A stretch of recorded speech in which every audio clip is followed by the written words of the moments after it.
како да им се докаже на младите дека ова не е срамна работа, дека ова е една сосема нормална работа која што пред се е општествено одговорна работа, затоа што ти правиш производство од кое што се храни народот. Ако јас не го поминав детството ке баба и дедо, и јас немаш да бидам оваа работа. Во шпедицијата во која што работев бев екстра платен, бев таму и возач, и директор, и комерцијалист се бев. Али јас реков не, сакам нешто свое, сакам нешто да ме пипне до срцето.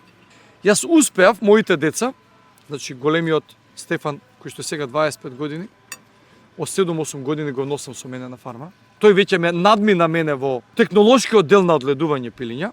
Децава, еве и вториот ќе го спомнам, иако е во музичките води, тој е вработен кај нас. Ама јас му викам, даме, платава ќе ја работиш или ќе ја враќаш? Убаво го учиш. Сериозно, ќе ја работам. Он доаѓа, сработува 7-8 сати, се оди, наоѓа време. Што е битно? На децата да не им дозволиме да има слободно време. Ама помалку на социјални мрежи и телефон. Се докажа дека фокусот и на нас, на социјалните мрежи и на децава не е продуктивен, нели? Ова Крени го, подкрени го. Дете лади. ме лади, Топло, да, омисли дека август.